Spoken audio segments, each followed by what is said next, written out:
गुरुर्ब्रह्मा गुरुर्विष्णु गुरुर्देवो महेश्वरा गुरु साक्षात् परब्रह्म तस्मै श्री गुरुवे नमः।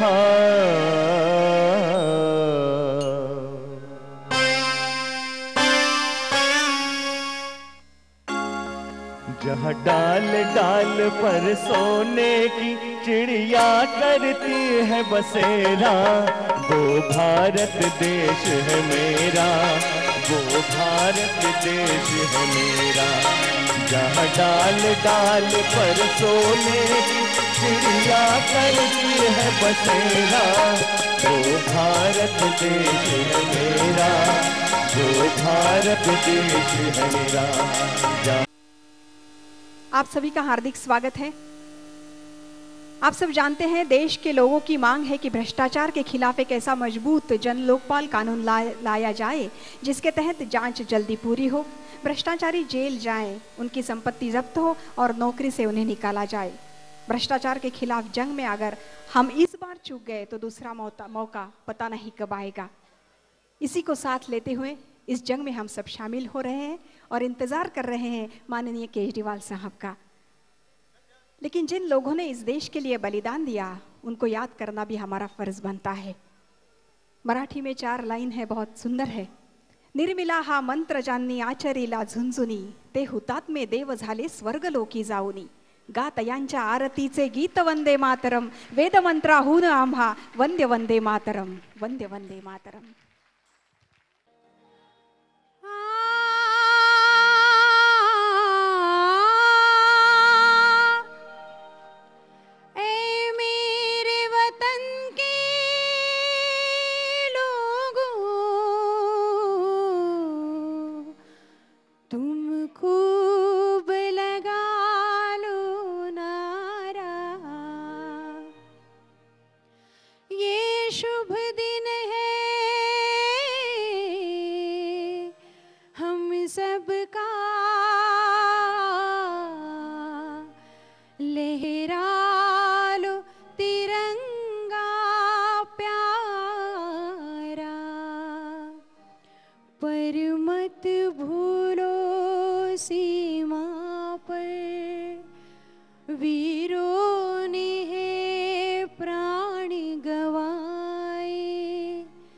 कुछ याद उन्हें भी कर लो, कुछ याद उन्हें भी कर लो, जो लौट के घर ना आए, जो लौट के घर ना आए। ऐ मेरे वतन के लोगों, जरा आँखों में भर लो पानी। जो शहीद हुए हैं उनकी जरा याद करो कुर्बानी। तुम भूल न जाओ उनको, इसीलिए सुनो ये कहानी।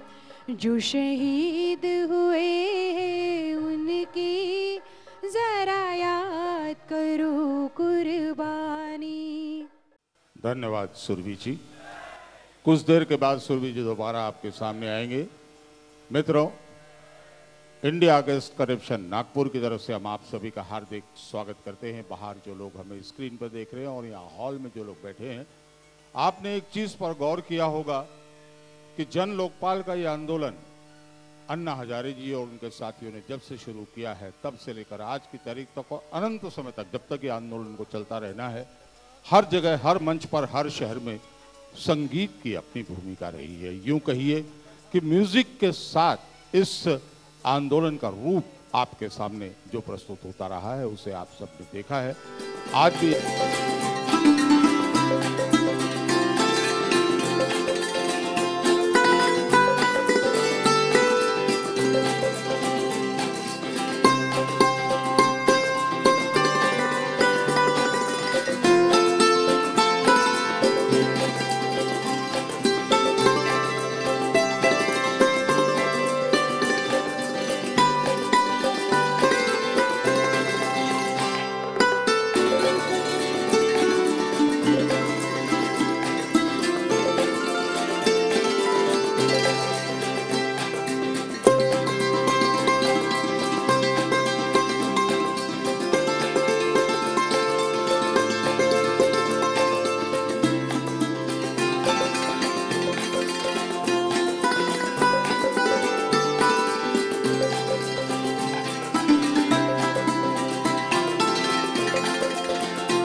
Philosopher and guide Mayank Gandhi ji, जो कि कोर कमेटी के मेंबर भी हैं,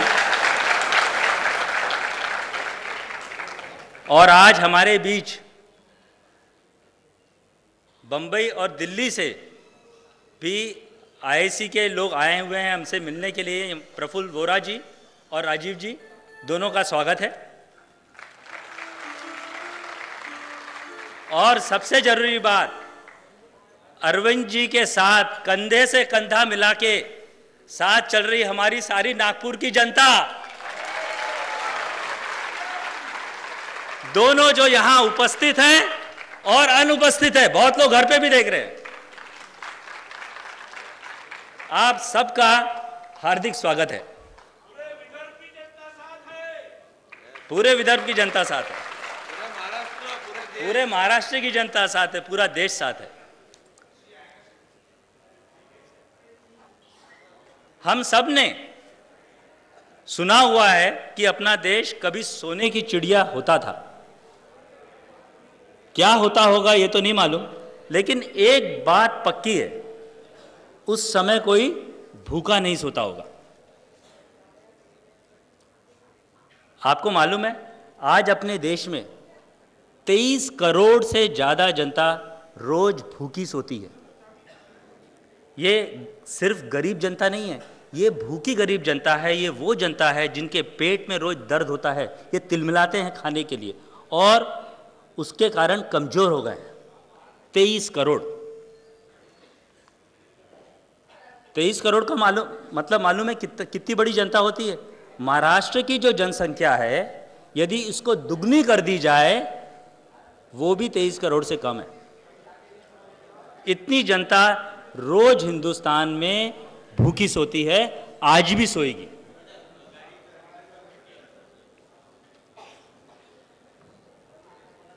ऐसा नहीं है कि देश में अनाज की कमी है, बहुत अनाज है, लेकिन गोदामों में अनाज सड़ते हैं।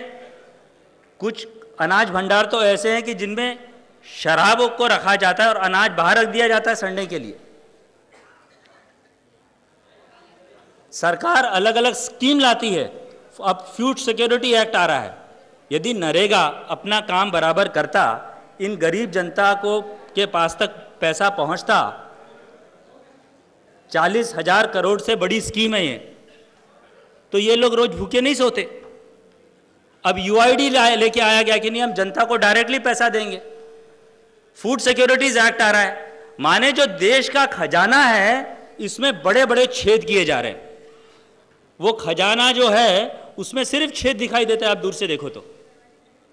और यही छेद को बंद करने के लिए आया है जन लोकपाल।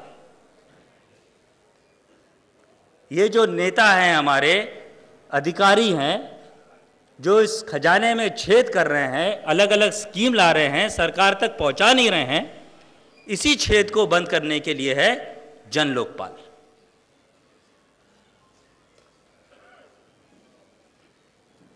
ये जो जन लोकपाल अपन ने देखा, जो आंदोलन है, एक भ्रष्टाचार के खिलाफ तो आंदोलन है ही, लेकिन ये एक और बहुत बड़ी भूमिका अदा कर रहा है, वो है नेशनल इंटीग्रेशन की। देश की एकता और अखंडता का इससे बड़ा आंदोलन आज तक कभी इतिहास में हुआ ही नहीं है।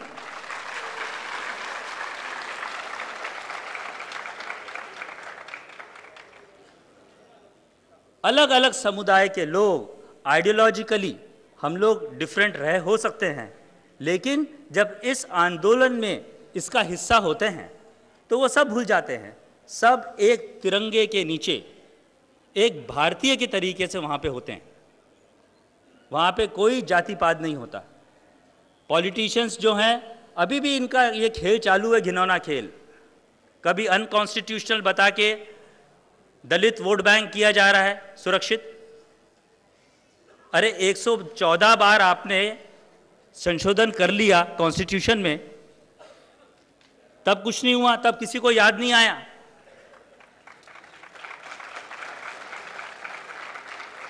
कभी ये बीजेपी आरएसएस बैक्ड है बता के मुस्लिम वोट बैंक सुरक्षित किया जा रहा है।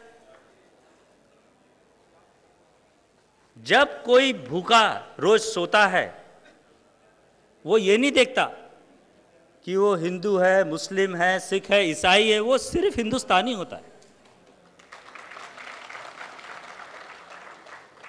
ये आंदोलन किसी भी तरीके से पक्षपात नहीं करता और हम इनकी यही जो चाल है, वोट बैंक पॉलिटिक्स है, इसको अपने को आगे बढ़ के बिल्कुल विफल करना है, सबको साथ में मिलकर करना है।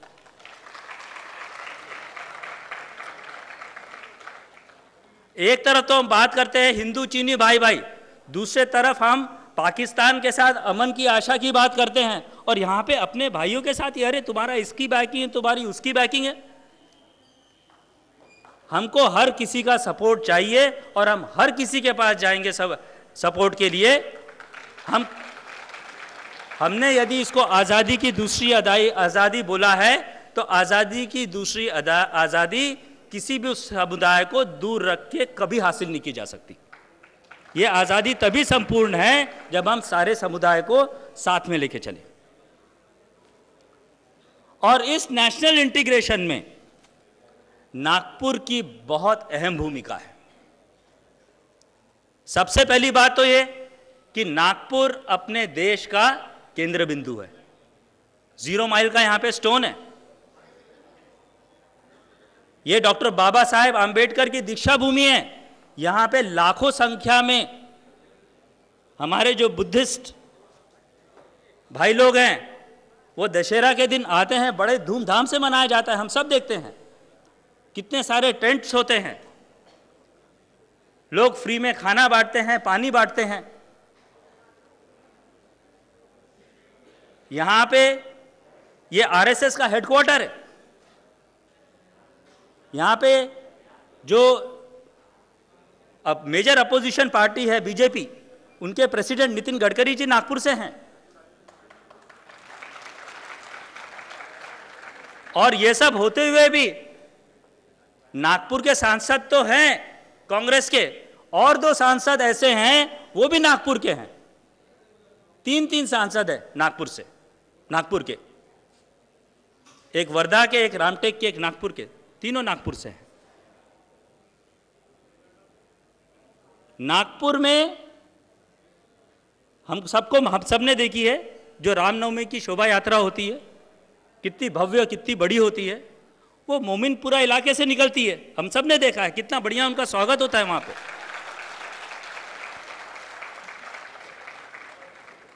जो मोस्ट डेंस मुस्लिम इलाका है वहां पे उनका बड़ा भव्य स्वागत होता है। और वैसे ही हमने देखा है जो ताज बाबा का उर्स का जुलूस होता है, वो कितने ही हिंदू इलाकों से होता हुआ ताज बाग जाता है, उसका भी भव्य स्वागत होता है। तो नागपुर एक नेशनल इंटीग्रेशन का, राष्ट्रीय एकता का, अखंडता का एक प्रमाण है। आप में से यदि कोई भी किसी को याद हो तो हाथ ऊपर करे, नागपुर में कभी आपने यदि कम्युनल वायलेंस सुना भी हुआ हो, देखा भी हुआ हो, नागपुर में जो हुआ हो, आज तक नहीं हुआ। अलग अलग जगह राइट्स हुए, लेकिन नागपुर हमेशा शांत रहा। तो हम नागपुर वासियों को तो ये vote bank politics, vote bank की भाषा समझती ही नहीं, ना ही हम समझना चाहते हैं, हम बल्कि लोगों को समझाना चाहते हैं। और यही सब हमने नागपुर के आंदोलन में भी देखा। अन्ना जी का जो आंदोलन, अरविंद जी, जो किरण बेदी जी, मयंक गांधी जी भी अपने बीच बैठे हैं। आंदोलन के हर मोड़ में हमने देखा नागपुर ने कदम से कदम मिला के उसका साथ दिया। चाहे 5 अप्रैल का आंदोलन हो, 5 अप्रैल के आंदोलन में हमने पहली बार देखा युवकों को, युविकाओं को झंडा लेके, तिरंगा लेके, भारत माता की जय, इनकलाब जिंदाबाद के नारे लगाते हुए। वरना हम लोग तो 15 अगस्त और 26 जनवरी के दिन भी राष्ट्रगीत खत्म होता था, शर्माते थे। और जो बोलेगा उसके बाद कौन कितने जोर से चिल्लाएगा, बाजू वाला क्या सोचेगा। पहली बार इस देश ने देखा, नागपुर ने भी देखा कि युवक किस ढंग से भारत माता की जय, इनकलाब जिंदाबाद, वंदे मातरम जोरों से चिल्लाते, दिल्ली तक आवाज आती है उसकी। कोशिश करके देखना है तो देख लेते, एक बार कर लें। वंदे वंदे, गई आवाज दिल्ली तक।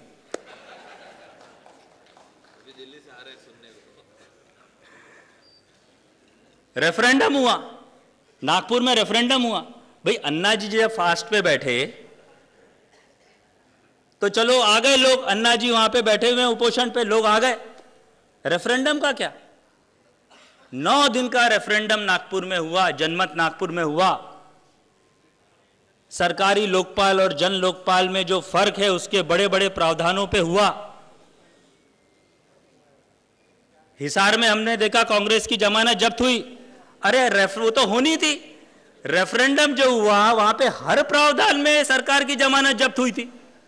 कोई जरूरत नहीं थी अरविंद जी को वहां पे जाके प्रचार करने की। वो जहां जहां खड़ी होगी सरकार वहां वहां उनकी जमानत जब्त होनी है।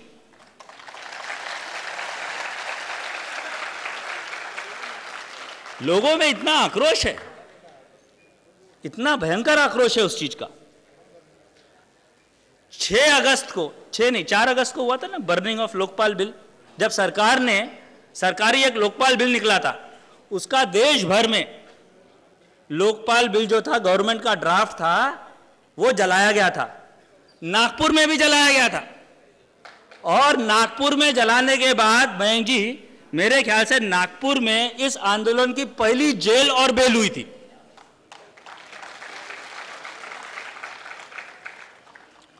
और 16 अगस्त का आंदोलन तो बहुत ही जबरदस्त था। शुरुआत ड्रामेटिक हुई, क्या करना 15 अगस्त से ही चालू थी अटकलें बातें। 16 अगस्त को पता पड़ा अन्ना जी, अरविंद जी, किरण बेदी जी को जेल में डाल दिया गया। लाइन लग गई जेल में जाने की। मैंने उत्सुकता कभी इतनी देखी नहीं लोगों को जेल में जाने की। 1500 लोगों ने नागपुर में गिरफ्तारी दी, 1500 लोगों ने। पुलिस वाले थक गए, पहले लेके जाने वाले थे जेल तक, बोले नहीं नहीं आपको गाड़ी में बैठ के हम उतार देते हैं। सिर्फ डिटेंशन किया उन्होंने। 12 दिन के अनशन के लिए 16 अनशनकारी बैठे, 16 लोग अनशन पे बैठे। उसमें से 11 लोग अनशन पे बैठे हुए थे जब अनशन के 9 दिन खत्म हुए। और 16 और जब अन्ना जी ने अनशन तोड़ा उसके बाद 5 लोग थे जिन्होंने अनशन तोड़ा। उनके लिए तालियां हो जाए, सारे अनशनकारियों के लिए जय। और 16 अगस्त के आंदोलन का नजारा क्या भव्य नजारा था। कोई वहां पे पेंटिंग कर रहा था, लोग चेहरे पे भी पेंटिंग कर रहे थे, तिरंगा बना रहे थे। कोई भजन कर रहा था, कोई सिर्फ नारे लगा रहा था। वहां पे लाइव टीवी था, कोई सिर्फ टीवी देख रहा था। एक भाई साहब थे वो सिर्फ कचरा उठा रहे थे, पानी भी पिला रहे थे और पानी का फेंका हुआ यदि कोई कचरा दिखता है तो उसको भी उठा रहे थे। एकदम गजब नजारा था, बिल्कुल सब के सब देशभक्ति में लिप्त थे। ऐसा नजारा कभी देखा ही नहीं। ये जो देशभक्ति की भावना थी एकदम अद्भुत थी, गजब थी। नागपुर की जनता को जैसे बाकी भी जगह इनको कैंडल मार्च का बड़ा शौक है। रोज 5000 से ज्यादा लोग नागपुर में कैंडल मार्च के लिए आते थे। 7:30 बजे से 8:30 बजे तक कैंडल मार्च होता था, 1 घंटे का कैंडल मार्च था। और कैंडल मार्च के बाद 1 घंटे का लेक्चर होता था कि सरकारी लोकपाल और जन लोकपाल में क्या फर्क है, समझाया जाता था वहां पे। अगस्त का महीना था, जब कैंडल मार्च गए हुए 10 मिनट हुए, जोरदार पानी आ गया। लोग बच्चों के साथ आते थे, जोरदार पानी आ गया। हम लोग इंस्ट्रक्शन देना भूल गए थे। मजे की बात यह है वो 5000 में से एक भी आदमी टस से मस नहीं हुआ। सबके सबने वो कैंडल मार्च जो कैंडल मार्च अपना आरबीआई स्क्वायर से वैरायटी स्क्वायर तक जाता था, उसका दूसरा तरीका बोलने का यह है कि वो डॉक्टर बाबा साहब आम्बेडकर की स्टैचू से लेके महात्मा गांधी जी की स्टैचू तक जाता था, दोनों की परिक्रमा करके आता था। और इतने बारिश में वो उन्होंने कैंडल मार्च किया और उसके बाद उसी बारिश में बैठ के उन्होंने वो लेक्चर भी सुना 1 घंटे का कि जन लोकपाल। और कितने लोग यहां पे ऐसे जिन्होंने सरकारी लोकपाल और जन लोकपाल पे लेक्चर सुना हुआ है, हाथ ऊपर करें। काफी लोग हैं।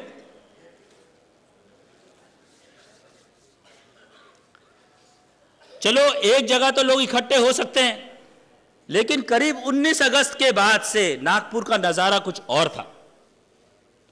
हमने देखा, आप नागपुर के कोई भी चौराहे पे जाके खड़े हो जाओ, हर 10 मिनट में 15 मिनट में 10-15 लोग की टोलियां भारत माता की जय, इनकलाब जिंदाबाद, वंदे मातरम के नारे लगाते हुए जाती थी। यह एक क्लियर कट संदेश था सरकार के लिए कि this movement is for real. ये लोगों की भावना को समझे, लोगों में कितना आक्रोश है इसको समझे। ये तो ठीक है, मूवमेंट हमने इस ढंग से चलाया, लेकिन ये मूवमेंट आपने और एक खास चीज देखी, देश भर में, ये सिर्फ नागपुर में ही ऐसा नहीं हुआ, सभी जगह ऐसा हुआ।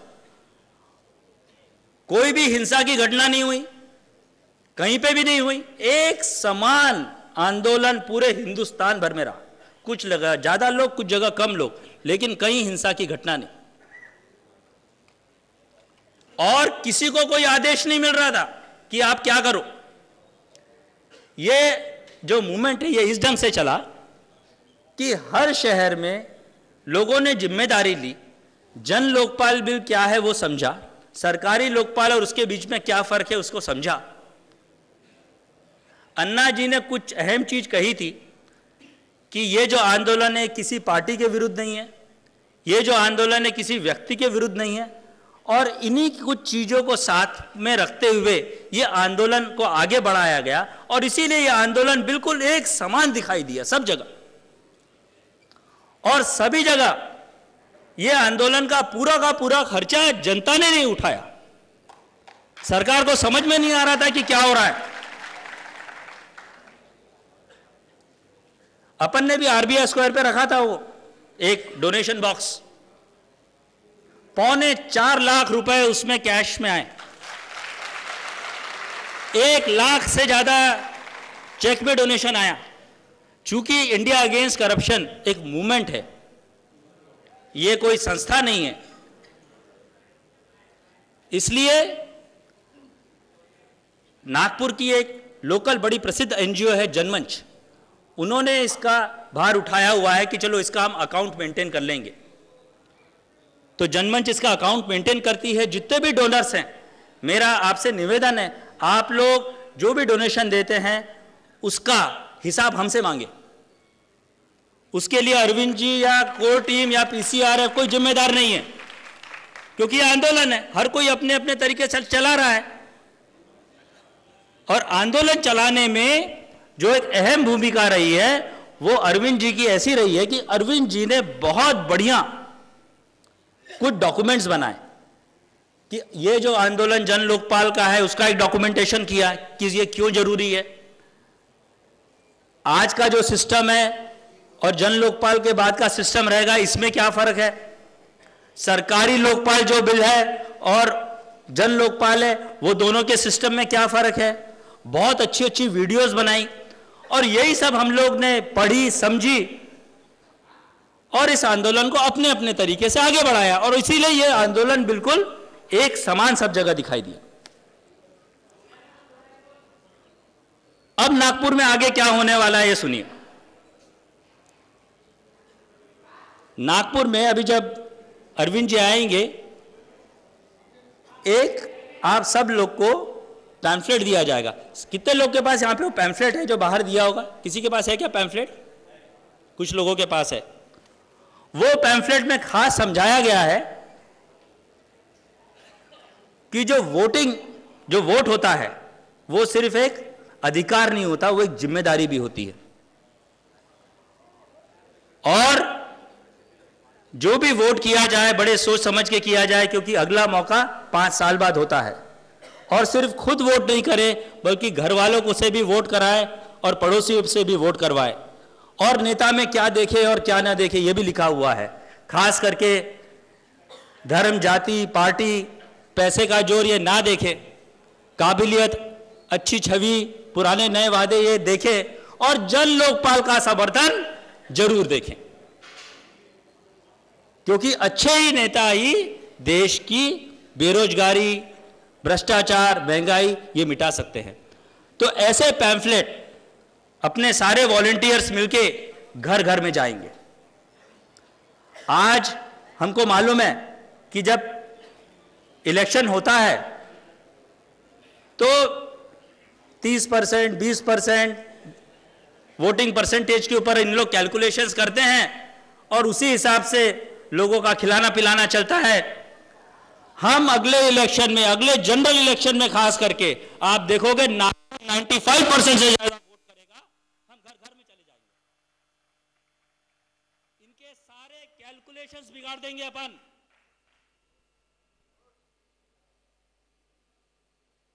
जहां हम लोग जिम्मेदार हो गए, इन पॉलिटिशियंस को सारी बातें समझ में आ जाएगी।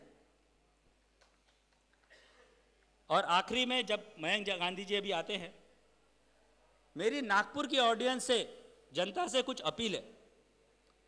सबसे पहले अपील तो मेरी यह है कि ये इतना बड़ा आंदोलन है जो अरविंद जी, किरण बेदी जी, अन्ना जी ने मिलकर चालू किया है। इनमें से कोई भी पॉलिटिशियन नहीं है, कोई भी डिप्लोमैट नहीं है। इसलिए हो सकता है हमें कुछ डिप्लोमेसी की कमी हो, टीवी वाला कुछ बोलता है हम जवाब दे देते हैं। आप किसी भी टाइप की कंट्रोवर्सी पे विश्वास नहीं करें। इतनी अच्छी लीडरशिप बड़े मुश्किल से मिलती है। कितनी कोशिश कर ली इन लोगों ने हमको तोड़ने की, कितनी कोशिश कर ली। ये जो लीडरशिप है अपनी, इतनी रॉक सॉलिड है, बल्कि मैं तो बोलूंगा आयरन सॉलिड है। ये हथौड़ा मार मार के खुद टूट जाएंगे, लेकिन ये इसको नहीं तोड़ सकते इन लोग। तो आप लोग ये लीडरशिप के ऊपर बिलीव करें और ये लीडरशिप का साथ ना छोड़ें।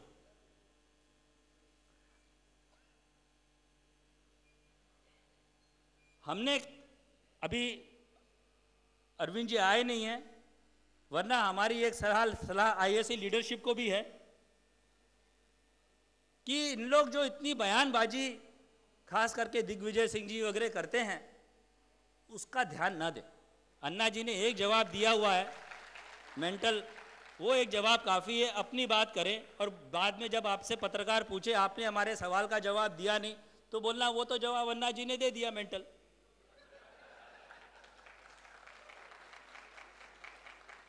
माने आश्चर्य लगता है कि दिग्विजय सिंह कांग्रेस का बेड़ा गर्क कर रहे हैं। मेरे को तो कई बार लगता है ये दिग्विजय सिंह कहीं बीजेपी का तो आदमी नहीं है। और दिग्विजय सिंह को इतना कुछ मालूम है कि रामदेव बाबा आरएसएस के हैं, अन्ना हजारे आरएसएस के हैं, श्री श्री रविशंकर आरएसएस के हैं, तो कहीं ये आरएसएस के आदमी तो नहीं है। तो इनकी बातों पे ध्यान नहीं दें। और आखिरी में एक चीज बोलना चाहूंगा कि ये जो आंदोलन है, अन्ना जी यहाँ पे नहीं है, आप अन्ना जी को हमारा एक संदेश दें। अरविंद जी को भी हमारा अंदर जाएगी, उनको भी अपन बोलेंगे। इन पे एक्चुअली एक इल्जाम है, नागपुर की पब्लिक से अन्ना जी, अरविंद जी पे एक इल्जाम है। इल्जाम यह है कि इन्होंने नागपुर की जनता को नशा करना सिखाया है। सिगरेट का नशा, दारू का नशा, सबका इलाज है। ये देशभक्ति का नशा कैसा नशा है, बढ़ता ही जाता है, घुसता ही जाता है आदमी उसमें। तो ये जो देशभक्ति का हम लोग में नशा है, इसको जारी रखिए। ये पूरे प्रोसेस को कितना समय लगेगा ये भूल जाइए। इस प्रोसेस को एंजॉय करें, इस मूवमेंट को एंजॉय करें। हम बिल्कुल ऐतिहासिक क्षण में जी रहे हैं। आगे जाके हिस्ट्री जब हम देखेंगे, बहुत काइंडली, बहुत प्रेम से इस समय को याद करेगी और हम सबको इसका बहुत ज़्यादा गर्व होगा। हम जरूर जीतेंगे और हमें जीतना ही होगा। जय हिंद, भारत माता की जय। वंदे वंदे। अब मैं चाहूंगा कि मयंक जी आप आए, और जब तक अरविंद जी आ जाएंगे तो आप आए और थोड़ा संबोधित करें हम सबको। मयंक जी।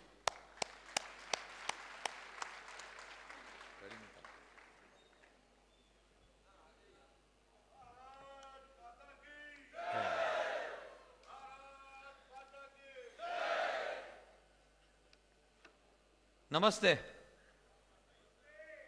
क्या हो गया नागपुर? नमस्ते नमस्ते। मुझे आज बहुत खुशी है आप लोगों के साथ यहाँ पे खड़े रहते। दो दुख की बात है, अरविंद जी ने सुबह की फ्लाइट मिस की, थोड़ी लेट आएंगे, और दूसरी दुख की बात है कि आपको मुझे थोड़ी देर और झेलना पड़ेगा।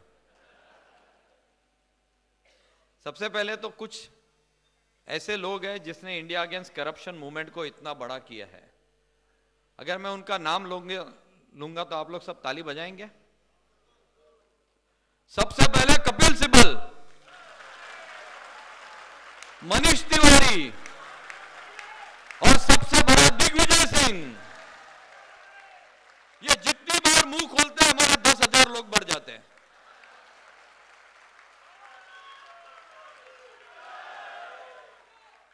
और अन्ना जी को जब मनमोहन सिंह ने जेल में डाला तो हमारे लाखों लोग बढ़ गए। उनके लिए भी एक बार ताली बजाइए।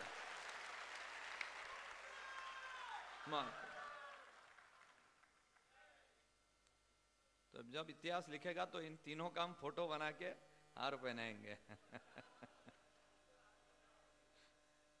ये कभी कांग्रेस की राजनीति देख के लगता है कि क्या सारे बेवकूफ है कि देश चला रहे। कोई इक्वल लेके और इक्वल दिमाग वाला लड़ने के लिए कैसे कैसे लोगों को ले आते हैं। पैर से सर तक भ्रष्टाचार है, अन्ना को बोलने वाला, फिर माफी मांगता है। ये कैसी बातें करते हैं। वो रेणुका चौधरी आती है टीवी पे। मैंने उस दिन टीवी पे कहा कि कोई ऐसे लोगों को लाओ, क्या कांग्रेस में ऐसी तकलीफ हो गई है, 125 साल पुरानी पार्टी के कोई ढंग से बोलने वाला नहीं है क्या?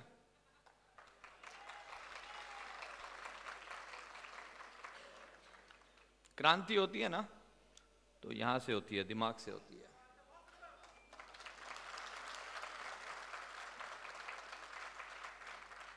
जब गोली चलती है तो ट्रिगर दिल से चलता है, लेकिन गोली दिमाग से चलनी चाहिए। मुझे याद है 20वीं सदी के एक फिलोसोफर थे, इटालियन फिलोसोफर ग्रैम्स्की करके। उन्होंने एक टर्म कहा था इंग्लिश में, मुझे उसका हिंदी वर्ड तो नहीं आता है, लेकिन इंग्लिश में उसको कहते हैं हेजीमनी। हेजीमनी का मतलब ये कि जो देश चलाते हैं, जिसके अंदर राजकारणी होते हैं, अफसर होते हैं, कॉरपोरेट्स होते हैं, ये सब मिलके जो देश चलाते हैं, इनकी जो सोच होती है, ये जनता की जिस दिन सोच हो जाती है तो आप कैसे भी देश चला सकते हो। जब ब्रिटिश 200 साल तक हमारे पे राज करते थे तब हेजीमनी ये थी कि जो हम ब्रिटिश हैं वो बहुत अच्छे हैं, उन्होंने हमें रेलवे दिया, सिविल सर्विसेज दी, पोस्ट दिया, और भारत के सारे लोग जानवर जैसे हैं, उनको छोड़ देंगे तो लड़के मर जाएंगे। 200 साल तक राज किया। फिर गांधी जी ने आके काउंटर हेजीमनी की, काउंटर जवाब दिया, ये कहा कि ब्रिटिश सारे लुटेरे हैं, देश को सिर्फ लूटने आए हैं, और अगर इस देश को आप छोड़ दोगे तो हम बहुत बढ़िया देश बना देंगे। और जैसे यह काउंटर हेजीमनी लोगों के मन में आई, क्रांति की शुरुआत हो गई। आजादी के बाद दूसरी हेजीमनी आई, पार्लियामेंट सुप्रीम है, और अगर आपको कोई दिक्कत है तो 5 साल के बाद आप हमको वोट कर आउट कर सकते हैं। 64 साल तक इसी प्रकार से चलता रहा ये हेजीमनी। और जब मैंने अन्ना जी को सुना उन्होंने जो काउंटर हेजीमनी दी, उन्होंने जब काउंटर हेजीमनी दी कि संसद नहीं, पीपल आर सुप्रीम, और हम सिर्फ वोटर नहीं है, हम इस देश के नागरिक हैं और अन्याय के विरुद्ध डेली लड़ेंगे, 5 साल में नहीं। जैसे यह काउंटर हेजीमनी दी तो मुझे पता चल गया कि क्रांति की शुरुआत वापस हो गई है।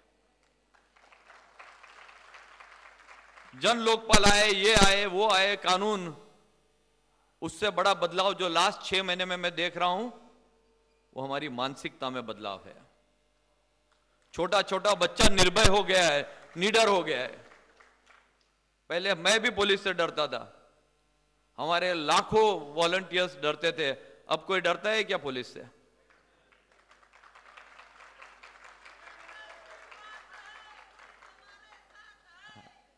नहीं, डर चले गया, हमको पुलिस से कोई दिक्कत नहीं है। पुलिस ने तो बहुत साथ दिया है। मुंबई में एक पुलिस की वैन खड़ी थी, तो रॉन्ग पार्किंग किया था, तो हमारे कोई मेंबर ने जाके कहा आप यहां से गाड़ी हटाइए, आपने गलत पार्क किया है। तो उसने कहीं अनसही कर दिया। एक छोटा सा बच्चा उधर आके बोला जन लोकपाल, जन लोकपाल, उसने गाड़ी हटा दी। बोला जन लोकपाल बोलने से गाड़ी हटती है, तो जन लोकपाल आएगा तो क्या होने वाला है?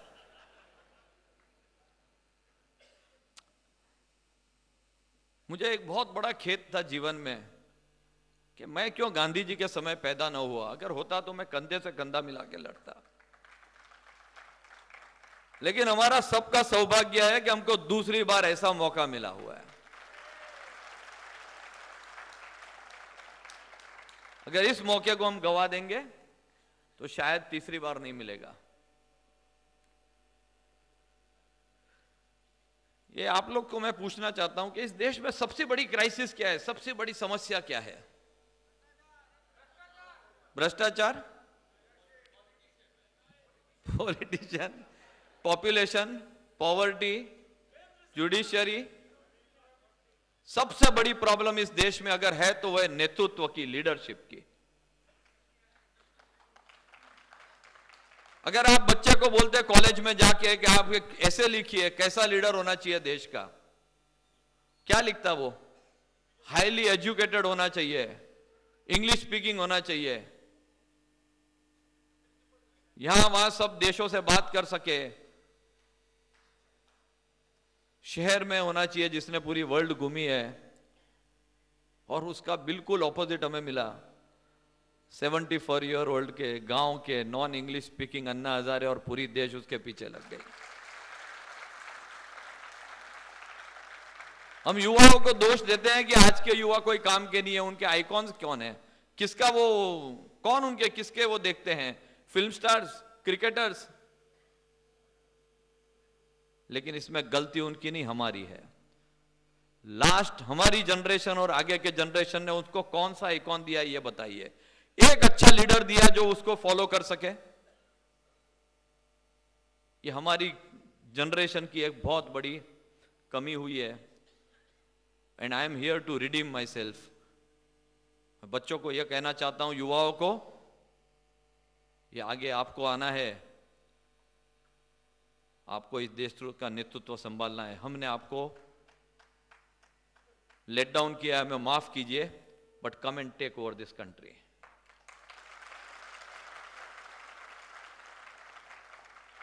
पूरे वर्ल्ड में घुमा हूं और मैं दावे के साथ कह सकता हूं कि हमारे इंडियन से अच्छे लोग इस वर्ल्ड में कहीं नहीं है। We are a first class nation with a third class government.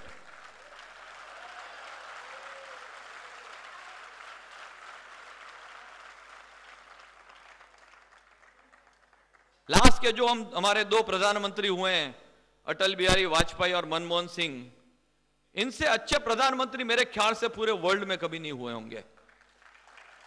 पढ़े लिखे, इनसाइट वाले, समझदार, मैच्योर्ड। लेकिन देश बदतर से बदतर होते जा रहा है। मैं इमरजेंसी में लड़ा था और मुझे ऐसा लगा कांग्रेस जाएगी, जनता पार्टी आएगी, मेरी लाइफ सुधर जाएगी।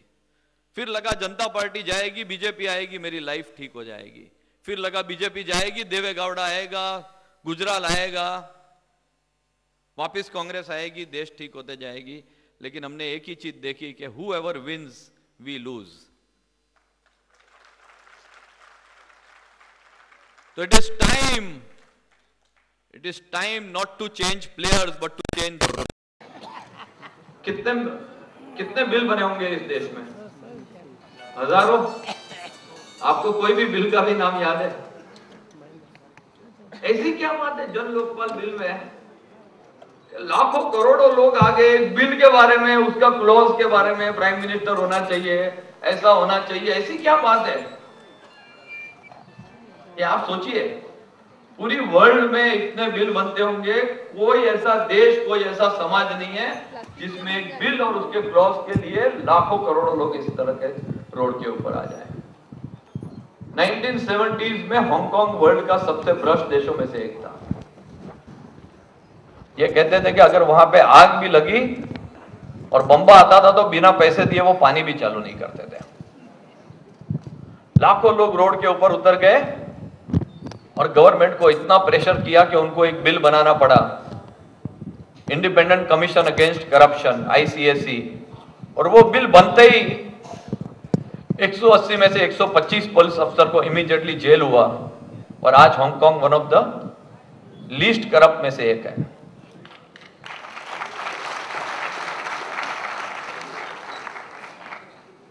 तो अगर वहां हो सकता है तो हमारे देश को क्यों नहीं? इसीलिए ये जन लोकपाल बना। इसके प्रावधान तो आप सब जानते होंगे, मैंने देखा सबने हाथ ऊपर किया था, तो मैं इसके डिटेल में नहीं जाऊंगा। लेकिन मैं एक बड़ा मुद्दे वाला सवाल पूछ रहा हूं, ऐसा क्या है इस बिल में कि पूरा देश जागरूक हो गया? ऐसा क्या है ये बिल में कि कपिल सिब्बल ने रामदेव जी को यह कहा कि आपकी तो सब बात मैं मान लूंगा लेकिन जन लोकपाल बिल पास नहीं करने दूंगा? ऐसी क्या बात है?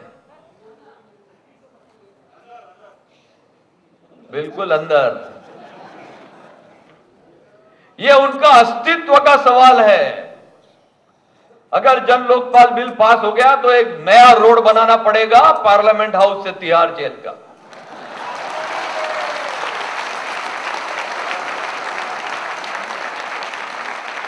हो सकता है नेक्स्ट कैबिनेट मीटिंग भी वहीं हो।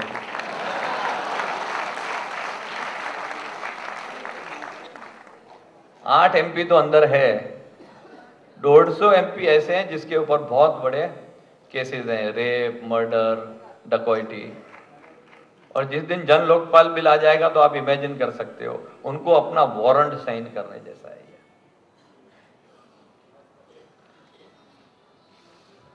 तो फॉर्चुनेटली, सद्भाग्य से, मैं कोर कमेटी का भी एक मेंबर हूं, तो आप भी सब कोर कमेटी के मेंबर हैं। मैं तो ये कहता हूं पूरा देश कोर कमेटी है, 121 करोड़ कोर कमेटी है। तो कुछ जो बातें कुछ आप लोग भी देखते होंगे और आप भी अपने दोस्तों से बात करते होंगे और बड़ी बातें हो रही है, ये भी भ्रष्ट है, किरण बेदी ऐसी है, अरविंद केजरीवाल ऐसा है, अन्ना ऐसा है। तो मुझे लगा आज हम लोग दोस्तों के साथ खड़े बैठे हुए हैं, अरविंद को आने का थोड़ा सा समय भी है, तो मैं कुछ अंदर की आपको बात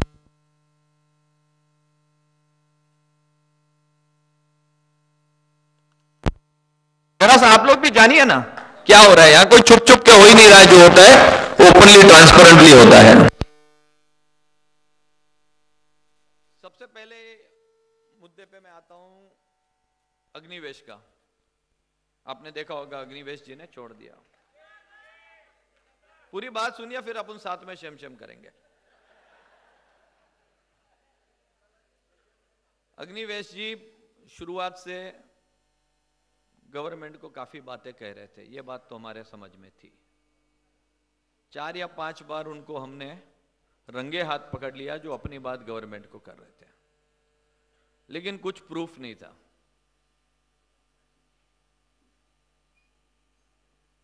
दुख तो होता था कि ये कैसे हम जिसको आंदोलनकारी समझते हैं वो इस प्रकार से डायरेक्ट बात कपिल मुनि जी को फोन कर करके बोलते थे, मिल के भी जाते थे, बीच में 3 घंटा मीटिंग भी करके आए, हमको सब पता भी चला।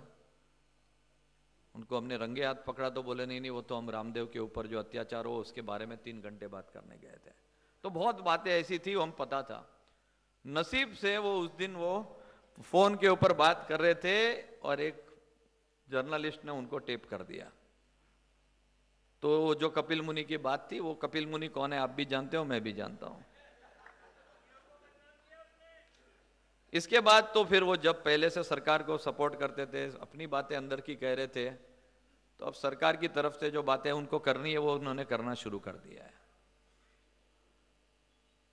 दुख की बात है कि कोर कमेटी में मैं उनके साथ में बैठता था, उनकी जो अधोगति देखा नहीं जाती।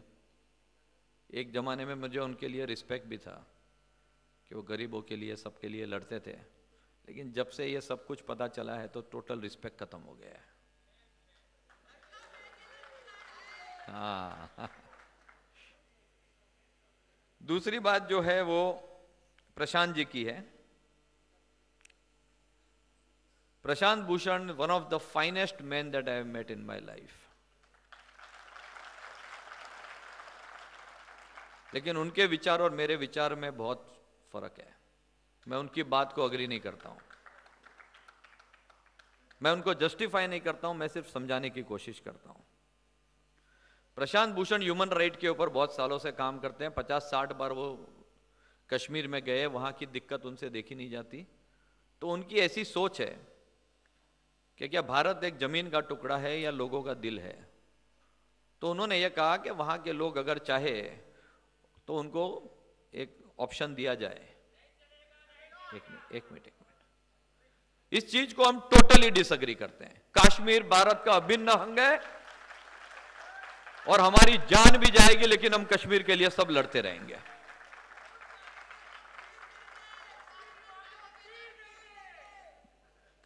बिल्कुल सही बात है, लेकिन एक चीज को मैं आप मित्रों के साथ बैठा हूं और समझाने की कोशिश कर रहा हूं। यहां कोई वन अगेंस्ट अनदर वाली बात नहीं कर रहा हूं, आपको खाली समझाने की कोशिश कर रहा हूं। तो प्रशांत जी का जो सोच था, वो सोच हमने टोटली सब डिसएग्री कर रहे हैं। प्रशांत जी को कहा है कि आज के बाद आप ये ऐसी बात करें नहीं तो आपको भी कोर कमेटी से शायद जाना पड़े।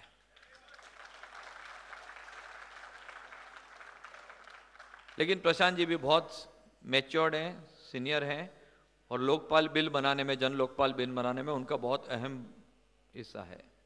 हम उनको रिस्पेक्ट करते हैं। लेकिन जो हमने कोर कमेटी ने जो न्यूज़ रिपोर्ट दी थी और जो स्टेटमेंट दिया था, जिसमें हमने कश्मीर को अभिन्न अंग कहा है और कोई हिसाब से देश के टुकड़े नहीं होने देंगे, इस चीज पे प्रशांत जी ने भी अग्री किया है। अरे कुछ दिन पहले तो पंजाब अपने से अलग होना चाहता था, कुछ साल पहले कश्मीर पाकिस्तान में जाना चाहता था, अभी वो इंडिपेंडेंट होना चाहिए। कभी मणिपुर, कभी नागालैंड। हमारा काम तो उनको प्यार से जीत लेना है संविधान के विरुद्ध, बस इतना ही अपना काम है। तो प्रशांत की बात समझ गए। अब किरण बेदी की बात पे आ जाते हैं। किरण बेदी दो एनजीओ चला रही है जो गरीब बच्चों के लिए काफी काम कर रहे हैं। तो वो कहीं भी लेक्चर को लोग उनको बुलाते थे तो वो कहती थी कि मुझे टिकट भेज दीजिए बिजनेस क्लास की। ये टिकट वो अपने ट्रस्ट को देती थी, एक तरीके से अपने ट्रस्ट के लिए फंड कलेक्ट करती थी, और वो अपने आप को कंसेशन टिकट में इकोनॉमी में आती थी। इसको आप कैसे भी ले सकते हैं। सरकार के साथ धोखाधड़ी हुई नहीं हुई, एयरलाइन के साथ धोखाधड़ी हुई नहीं हुई, लेकिन उनको जो टिकट के पैसे देते थे उनको उसने ठीक से अगर बताया होता तो बेहतर होता, ये हम जानते हैं और सब सेंसिबल लोग मानते हैं, और उन्होंने अब वो पैसे वापस देने का भी तय किया है। लेकिन ये जो बात है वो मैं आपके सामने रखता हूं क्योंकि आप लोग भी उतने ही कोर कमेटी के मेंबर हैं जितना मैं हूं, ठीक है। तो किरण की बात आप समझ गए। अब सवाल आता है, जो सारे पैसे डाइवर्ट कर रहे हैं अरविंद केजरीवाल अपने एनजीओ में, तो ये जो इंडिया अगेंस्ट करप्शन कैसे बना, इसको भी मैं थोड़ा सा आपको बताता हूं। सितंबर में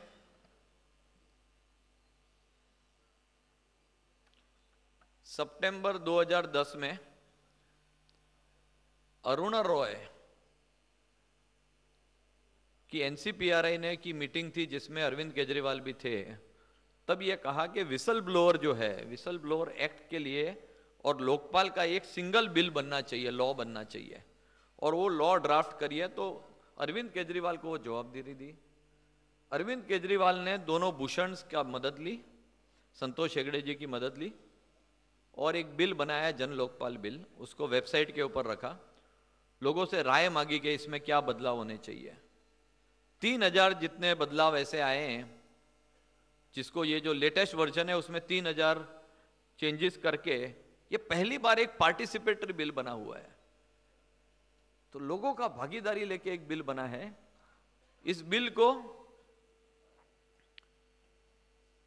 पब्लिक कंसल्टेशन के लिए रखा, लोगों तक कहा, प्रधानमंत्री को भेजा, ऑपोजिशन को भेजा कि आप इसको एक्सेप्ट करिए, जन लोकपाल बिल पास करिए। लेकिन उनको कोई इच्छा थी नहीं। इसलिए अरविंद जी की जो संस्था है पीसीआरएफ, पब्लिक कॉज रिसर्च फाउंडेशन, उन्होंने ये किरण बेदी जी वगैरह सबको साथ लेके ये कहा कि एक हम मूवमेंट शुरू करते हैं जिसका नाम इंडिया अगेंस्ट करप्शन हो। और फिर अन्ना जी को कांटेक्ट किया, उनको कहा नेतृत्व लेने के लिए। तो पीसीआरएफ ने स्टार्ट की थी ये मूवमेंट इंडिया अगेंस्ट करप्शन। और ये मूवमेंट है, इसलिए पैसे नहीं ले सकते हैं। इसलिए हमने अरविंद जी को कहा कि आप अपनी संस्था में इनका पूरा अकाउंट्स और एडमिनिस्ट्रेशन देखिए। तो बहुत रिलक्टेंस के साथ उन्होंने अग्री किया। अरे जो पेमेंट दे रहा है वो तो चेक पीसीआरएफ के नाम लिख रहा है ना, उसको रिसीट पीसीआरएफ की आ रही है। तो पैसे डाइवर्ट करने की बात कहां से निकली? हमने टीवी के ऊपर स्वामी जी को पूछा, स्वामी अग्निवेश को, कि स्वामी जी ये आप बोल रहे हो या कपिल मुनि बोल रहा है? क्योंकि आप तो 1 साल से जानते हो ये पीसीआरएफ का ही है। तो ये जो पूरी बात है ये सारी बेबुनियाद है, दिशा भ्रम करने का है। और अब मेजर इश्यू पे आते हैं, वो है, और कोई इसमें मुद्दा है? राजू परुलेकर।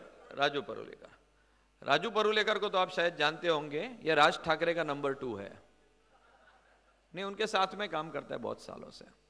तो उन्होंने ब्लॉग लिखने के लिए पता नहीं किसकी आइडिया थी, लेकिन अन्ना जी को अलग अलग बातें आती है अन्ना जी के, तो राजू परुलेकर थ्रू कहते हैं। लेकिन राजू परुलेकर ने कुछ ऐसी बातें कही कि स्टैंडिंग कोर कमेटी को डिसबैंड करके उसके जगह और कुछ को ले आए वगैरह वगैरह। तो अन्ना जी कहते हैं ये मेरा सोच नहीं है। फिर कल जो दूसरी बात निकली, वो बात ये निकली कि उन्होंने ये कहा कि कोर कमेटी को डिसबैंड करें, क्योंकि ये 4 जन जो है, इसको मुझे उनकी चीज पसंद नहीं है। ये अन्ना जी का कहना है, ऐसा राजू परुलेकर कहता है। बेनिफिट ऑफ द डाउट अगर मैं दूं, अन्ना जी ने तो कहा कि ये मैंने ऐसी बात कही नहीं थी, लेकिन अलग अलग समय में अलग अलग विचार आते रहते हैं। तो जब ये सब बातें चल रही थी तब उनको, क्योंकि मुझे अभी भी याद है कि जब अप्रैल में जब सीडी बनाई थी अमर सिंह जी ने, तब अन्ना जी बहुत अपसेट हो गए थे। उनको लगा ये बात सब सही है क्या, प्रशांत और शांति भूषण के ऊपर क्या करेक्ट है क्या, तो बहुत अपसेट हो गए थे। और 2 दिन तो शायद वो अंदर चले गए थे, किसी से बात भी नहीं की थी। फिर जब उनको सच्चाई का पता चला तो फिर उन्होंने पूरा समर्थन दिया। तो ऐसा कुछ समय आता है, उन्होंने ये कह भी दिया हो, लेकिन आज वो कहते हैं और उस चीज को और आगे मंथन करते हैं, स्टेटमेंट बदलते हैं। तो ये राजू परुलेकर का ये काम नहीं है कि अन्ना जी के बीच के सोच को इस प्रकार से प्रकट करके पूरी मूवमेंट को डाउनग्रेड करने की कोशिश करें। मुझे लग रहा है कि ये ठीक नहीं हुआ है।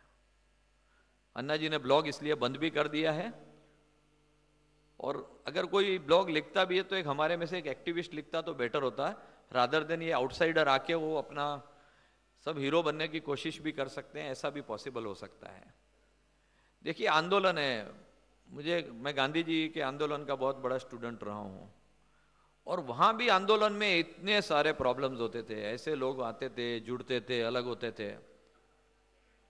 जब साउथ अफ्रीका से गांधी जी आए तो उसने मूवमेंट सबसे पहले चंपारण में 1917 में शुरू की, और आजादी मिली 1947। 30 साल लड़ना पड़ा इस मूवमेंट को। हमने तो अभी शुरू किया है अप्रैल से, तो बहुत लंबी लड़ाई होगी इसके। बिल्कुल भी आप ऐसे मत सोचिए कि तुरंत कुछ भी होने वाला है। ये लंबी लड़ाई है। वहां तो वो ब्रिटिशर थे जिसके पास एक देश भी था जाने को, ये काले अंग्रेज के पास कुछ नहीं है, इधर ही है। अगर एक देश है तो वो तिहाड़ देश है।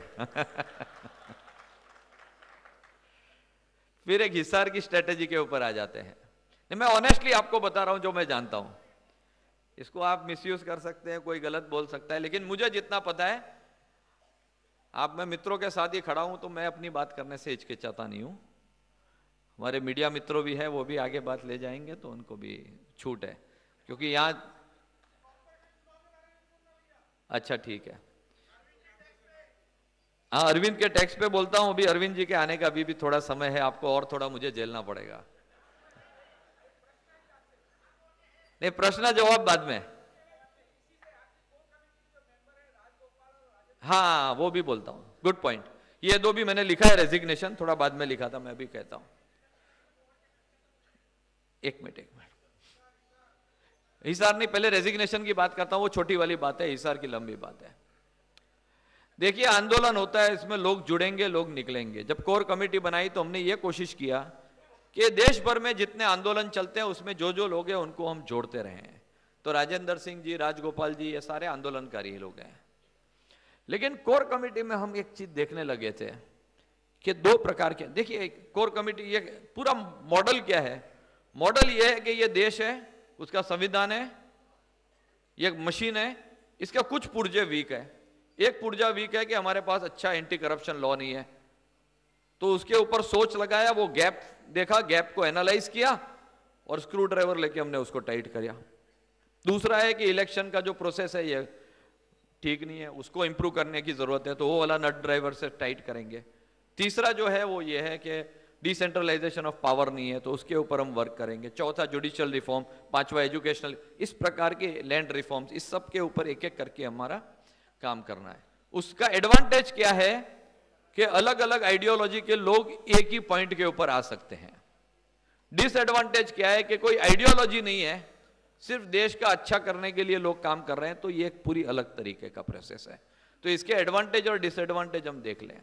तो कोर कमेटी में हमने ऐसे लोगों को रखा जो अलग अलग क्षेत्र के आंदोलनकारी थे।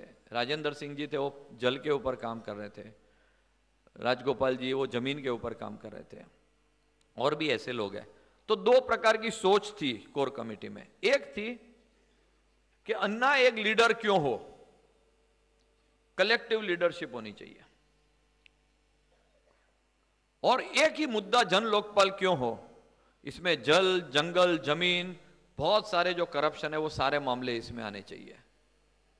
Arm force people act, Manipur में क्या हो रहा है, जैतापुर में क्या हो रहा है, सारे मुद्दे को हमें लेना चाहिए जल के ऊपर। तो एक सोच इस प्रकार की थी कि पूरे चीज को विस्तृत किया जाए। और एक हमारे जैसे लोगों की यह सोच थी कि हम इतने आंदोलन कर रहे हैं, वही के वही 1000-2000 फेस दिखते हैं। पहली बार ऐसा हुआ है कि लाखों नए चेहरे और नवी युवा इसमें जुड़ी हुई है, और इसलिए जुड़ी है कि इसमें एक नेता है और एक मुद्दा है। तो राजेंद्र सिंह जी, राजगोपाल जी, ये पहले वाली सोच के थे कि कलेक्टिव लीडरशिप करें, हम भी इसके लीडर बनने। और दूसरा कि सिर्फ ये मुद्दा ना लेके हमारे जमीन के, पानी के सब मुद्दे लिए जाएं। तो एक डिफरेंस ऑफ ओपिनियन तो था ही था। राजेंद्र सिंह तो एक भी कोर कमेटी के मीटिंग में नहीं आए थे, वो केनिया में या कहीं थे। तुरंत उसने वहां से आके राजीनामा दे दिया, ना हम किसी से बात की, ना कुछ डिस्कस किया। राजगोपाल जी ने ये हमें लिख के दिया कि मैं एकता यात्रा कर रहा हूं कन्याकुमारी से लेकर दिल्ली 1 साल तक, तो मैं कोर कमेटी मीटिंग में नहीं आ सकता हूं, तो मुझे माफ करें। तो ये दोनों चीज के चलते उन्होंने राजीनामा दिया। लेकिन मुझे इसका बहुत महत्व नहीं लगता है। मुझे लग रहा है इतना बड़ी मूवमेंट है, लोग तो आएंगे जाएंगे, इसको और भी जाएंगे लोग। यानी ये कोर कमेटी एक हीरो बनने का भी मॉडल हो सकता है कि मैं निकला तो टीवी चैनल मेरे पीछे और मैं हीरो बन गया देश का। तो ये भी हो सकता है, इसको हमें ज्यादा महत्व नहीं देना चाहिए। लोग आएंगे जाएंगे, ये होते रहेगा, मनभेद मतभेद ये सब भी होगा। मेन जो सोच है वो सोच, और मेन जो लोग है वो लोग चल रहे हैं कि नहीं, सिर्फ इसके ऊपर हमें ध्यान केंद्रित करना चाहिए।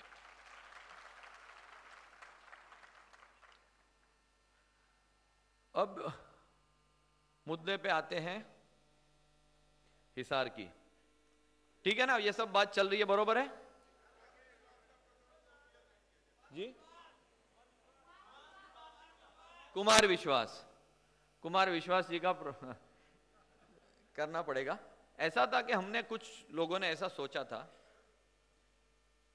कि ये लोग जो कर रहे हैं, स्टैंडिंग कमेटी के एक एक मेंबर को पकड़ पकड़ के टारगेट कर रहे हैं, तो देश का ध्यान जन लोकपाल बिल से भटक के इंडिविजुअल्स के ऊपर आ रहा है। मुझे भी अपनी जॉब से निकलवा दिया, मेरे ऊपर भी इनकम टैक्स की नोटिस आ गई, पर ठीक है मैं तो छोटा आदमी हूं, सबके ऊपर अटैक कर रहे थे। तो हमें एक बार ये ऐसा सोच भी आया कि क्या कोर कमेटी सिर्फ 26 लोग हैं या 121 करोड़ है?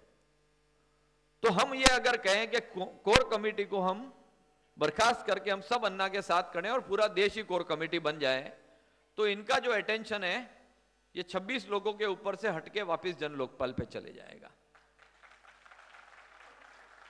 लेकिन ऐसा एक बार सोच आया और कुमार विश्वास ने ये सोच में डायरेक्ट चिट्ठी लिख दी अन्ना जी को। दूसरे दिन हमारी कोर कमेटी की मीटिंग थी, तब बहुत बातें हुई और ये सोचा कि देश में गलत मैसेज जाएगा अगर हम लोग अलग हो गए तो इसलिए हमने ये तय किया कि वी विल स्टे टुगेदर और कोई कोर कमेटी डिसबैंड नहीं होगी।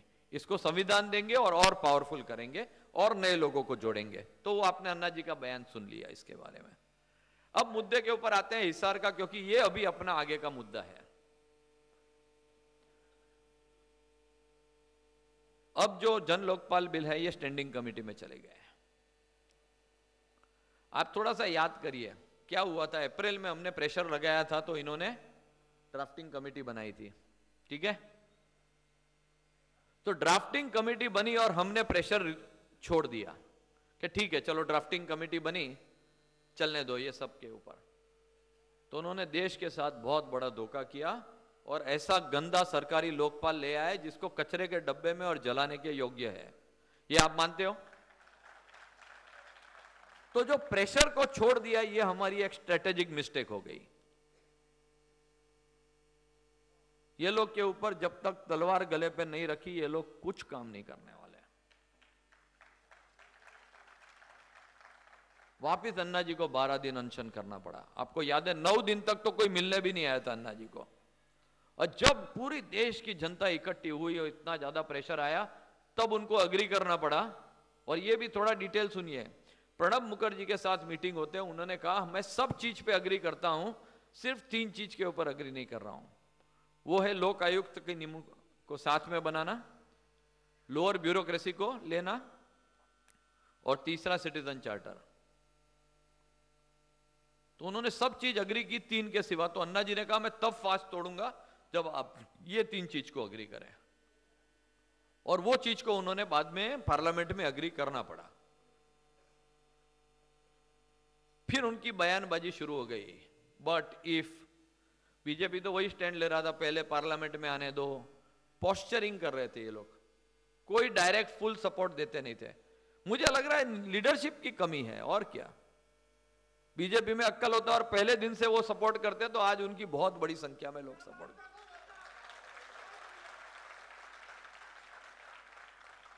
मैं नितिन गडकरी जी के वहां बैठ के कह रहा हूं टोटल लीडरशिप की कमी है।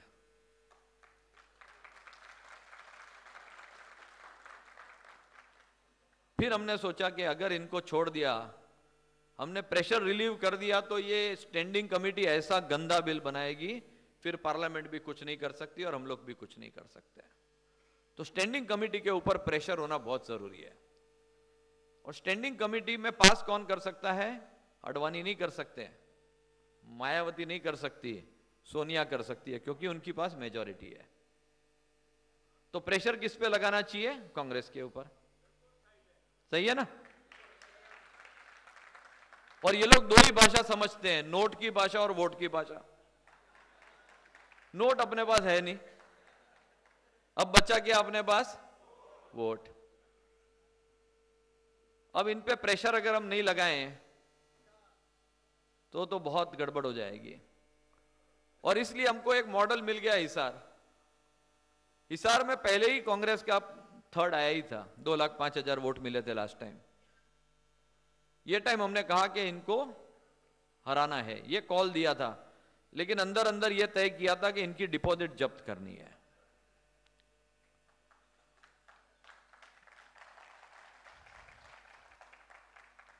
हिसार में 3 मुख्यमंत्री और आगे के 3 मुख्यमंत्री, इतने कैबिनेट मंत्री, इन्होंने 3 महीने पे वहां पे बैठे थे। इसको इनका टारगेट यह था कि 2,05,000 हमको अगर मिल जाए तो हम कहेंगे अन्ना का कोई फैक्टर नहीं है।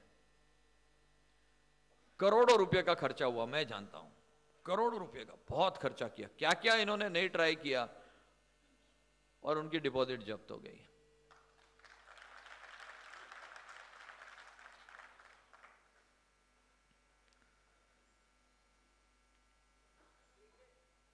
तो अब ये प्रेशर जारी रहेगा। हमने कांग्रेस को कह दिया है कि अगर शीतकालीन सत्र में जन लोकपाल नहीं आया, आंदोलन तो होगा, लेकिन अभी जितनी भी इलेक्शन होने वाले हैं सब में हम कांग्रेस को हराने का कॉल देंगे। ठीक है कि नहीं है? हाथ ऊपर करके बताइए। इसमें कोई पॉलिटिक्स है क्या? अरे हमको क्या मालूम, एक अभी लिख के दे दे, वो पास कर दे, हम कांग्रेस के अगेंस्ट का विरोध हटा देंगे। वो अर्जुन को एक आंख दिख रही, हमको भी एक ही आंख दिख रहा है, जन लोकपाल बिल, आप उसको पास करिए, हमको किसी से कोई मतलब नहीं है। बहुत बहकी बातें हो रही है, सोसाइटी को डिवाइड करने की कोशिश हो रही है। आरएसएस वाले हैं, ये एक टिपिकल है, जैसे 70s 80s में इंदिरा गांधी कहती थी ये सीआईए का हाथ है। अब कुछ भी, कोई भी भ्रष्टाचार के विरोध लड़ता है तो बोलते हैं आरएसएस वाली आदमी है। क्या आरएसएस इस देश के नागरिक नहीं है?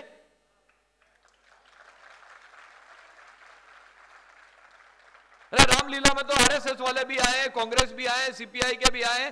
किसने सर पे लिखा है कि हम कौन है? और लिखा भी हो तो हम उसको क्यों मना करें? बिल्कुल हिंदुस्तानी है, इस देश के नागरिक है, और इस देश का हर नागरिक अत्याचार के लिए, अन्याय के लिए और भ्रष्टाचार के खिलाफ लड़ेगा। कौन रोक सकता है? तो ये बिल्कुल फालतू बातें हो रही है। इनको अगर लग रहा है कि ये बातें करने से उनको मुसलमान वोट मिल जाएंगे, तो मैं इतनी मुसलमान बस्ती में जाके बोल रहा हूं, सारे मुसलमान हमारे साथ है।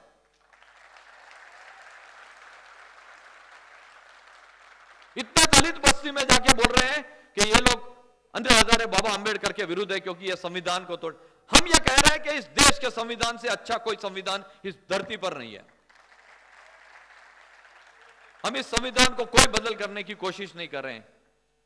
पर जब बाबा साहब आंबेडकर ने आज संविधान लिखा था तब उसको पता होगा कि 15,000 रुपया लेके सवाल पूछने के लोग पैसे लेंगे। क्या उनको पता होगा कि पार्लियामेंट में नोट की वोट ऐसे दिखा दिखा के कैश फॉर नोट होगी? क्या उनको पता भी होता कि वो हर्षद मेहता लेके आएगा और झारखंड मुक्ति मोर्चा वाले इतने पैसे देके यहां पे सब सेल होगा एमपीज का? उनको पता होता तो शायद वो सबसे पहले अमेंडमेंट करते।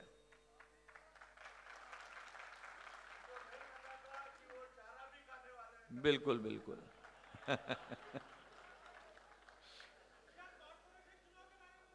हाँ ठीक है, कॉरपोरेशन चुनाव की बात करते हैं।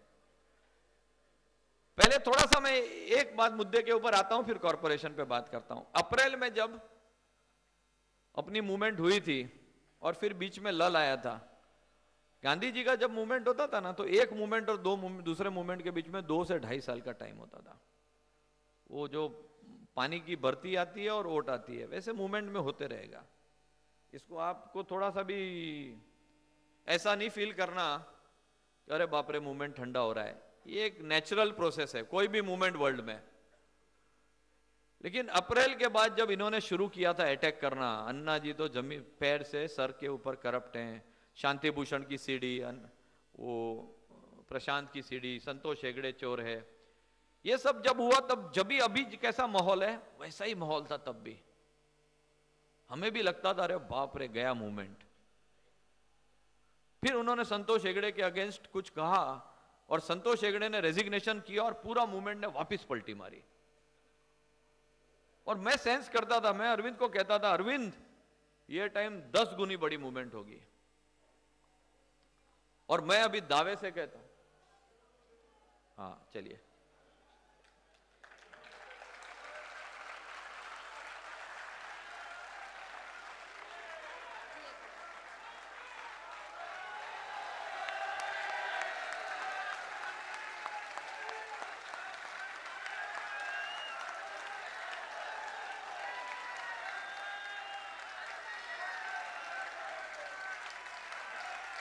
भारत माता की,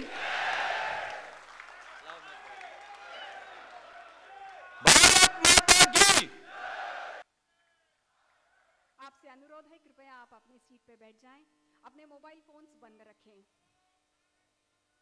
ये मशाल जो मशाल आपने अरविंद जी के हाथ में देखी, वो मशाल एक प्रतीकात्मक रूप है इस आंदोलन का। समाज के निचले हिस्से तक प्रकाश पहुंचे, आंदोलन की ज्वाला दूर तक दिखाई दे, इसमें इतनी शक्ति हो कि भ्रष्टाचार जड़ से नष्ट हो। नागपुर नगरी में आपका हार्दिक स्वागत है।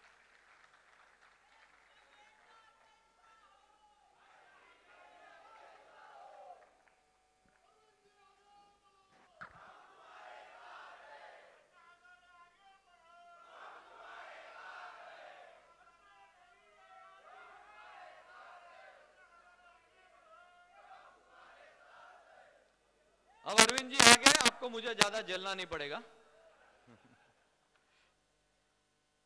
मैं आपके जरिए अरविंद जी से कुछ बात करूंगा। अप्रैल में के बाद जब आक्षेप हो रहे थे शांति भूषण प्रशांत, तब मैं जैसे आपको कहा तब ये लग रहा था कि वापस थोड़ा सा मूवमेंट ढीला हो गया। लेकिन 9 अगस्त को मुंबई में अन्ना जी और अरविंद जी आए थे, क्विट इंडिया डे था, और वहां पे हमने दूसरी आजादी का ब्यूगल बजाया था। मैं अरविंद जी आपको इतना रिक्वेस्ट करता हूं कि ये इस देश का हार्ट है, सेंटर है, और तीसरी मूवमेंट अगर करनी पड़े तो ये यहीं से आज शुरू होनी चाहिए।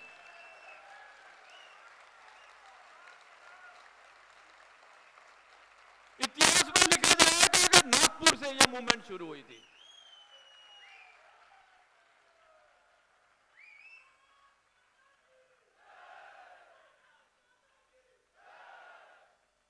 और यहां पे हजारों लाखों लोग जो यहां से जुड़े हुए हैं, जो बाहर बैठे हुए हैं, जो टीवी पे देख रहे हैं, ये आपको एक ही दरखास्त करते हैं, सबको आपके ऊपर विश्वास है और आपकी टीम के ऊपर विश्वास है। अब मायूस होकर डिफेंसिव नहीं होना है, उनके ऊपर अब अटैक करना है। हम उनको पूछे वो अपने अकाउंट से उनकी एक-एक रैली, एक-एक मीटिंग का हमें हिसाब दे।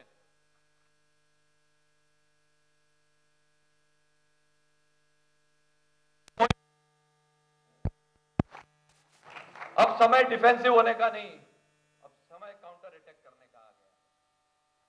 आप लोग एग्री करते हो? सबका आपके ऊपर विश्वास है, पूरे देश का आपके ऊपर विश्वास। अब मैं ज्यादा समय नहीं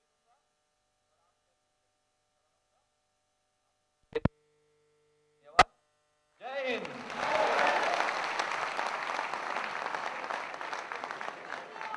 धन्यवाद मयंक जी। जैसा मयंक जी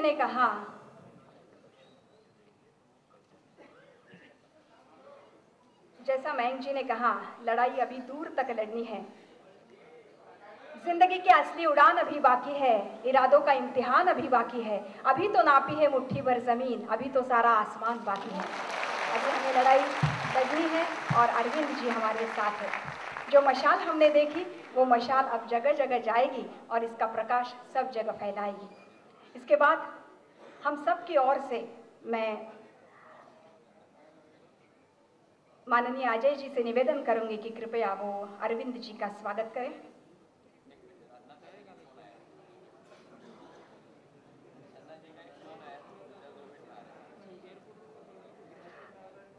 अन्ना जी का एक फोन आया है, 2 मिनट में अरविंद जी यहाँ आएंगे।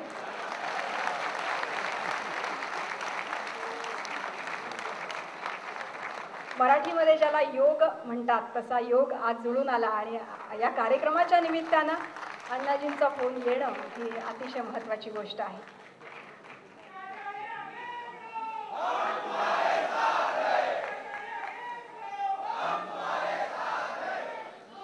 माननीय अरविंद केजरीवाल जी के बारे में तो हमें कुछ कहने की ज़रूरत ही नहीं है, लेकिन एक संस्कृत सुभाषित है, कहते हैं नाभिषेको न संस्कारः सिंहस्य क्रियते मृगः विक्रमार्जितस्य स्वयमेव मृगेंद्रता। अभिषेक करने से कोई सिंह राजा नहीं बन जाता, राजा बनता है अपने पराक्रम से। वैसा ही पराक्रम माननीय अरविंद जी ने करके दिखाया और आप सब इसका परिणाम जानते हैं। वैसे देखा जाए तो शून्य की कोई कीमत नहीं होती, आप सब जानते हैं। जीरो की कोई कीमत नहीं होती, एक जीरो, दूसरा जीरो, तीसरा जीरो, कितने भी जीरो लगा दिए जाए, लेकिन उसके आगे अगर एक खड़ा कर दिया जाए तो जीरो की कीमत 10 या 100 या 1000 या 10,000 या लाख या आप जैसे, ये एक खड़ा होना जरूरी है और वो एक माननीय अरविंद केजरीवाल जी हैं।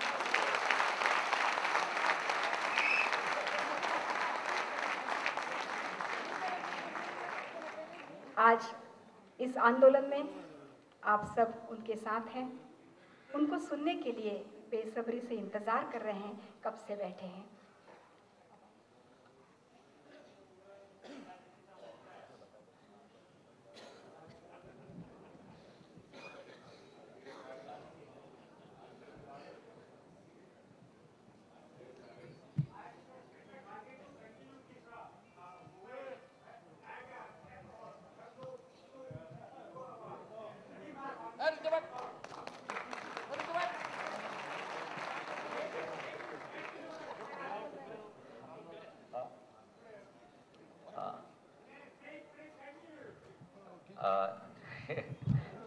ऐसा है ना, मेरे घर में मेरी वाइफ बात नहीं करने देती, तो कहीं भी बाहर मौका मिलता है तो मैं बहुत खुश होता हूँ। Thank you.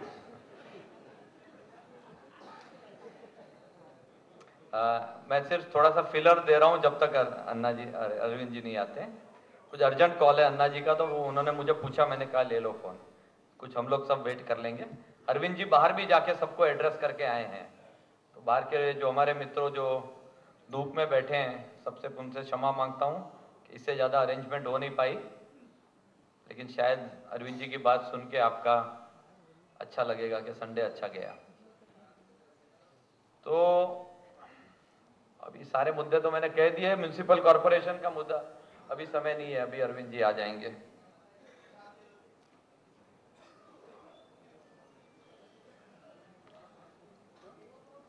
Out of context हो जाएगा। और कोई मैटर है जो आप पूछना चाहते हो? टीवी पे सब कुछ देखते हो तो हाँ, ये भी अच्छा पॉइंट है। देखिए, बाबा रामदेव जी भ्रष्टाचार के विरुद्ध लड़ रहे हैं और हम भी भ्रष्टाचार के विरुद्ध लड़ रहे हैं। एक तरीके से हमें एक प्लेटफॉर्म पे भी होना चाहिए, लेकिन एक तरीके से हम शायद दोनों अलग प्लेटफॉर्म पे, ये भी ठीक है। इसको थोड़ा सा मैं समझाने की कोशिश करता हूं। 2-3 साल से बाबा रामदेव जी पूरे देश भर में घूम रहे थे और भ्रष्टाचार के विरोध बहुत बातें उन्होंने कही, और जब अन्ना जी का मूवमेंट हुआ तो उसमें उसने बहुत पूरक भी हो गया। लोगों के मन में यह भ्रष्टाचार के विरुद्ध का आक्रोश बाबा रामदेव जी ने भरा था, इस चीज को हम डिनाई नहीं कर सकते।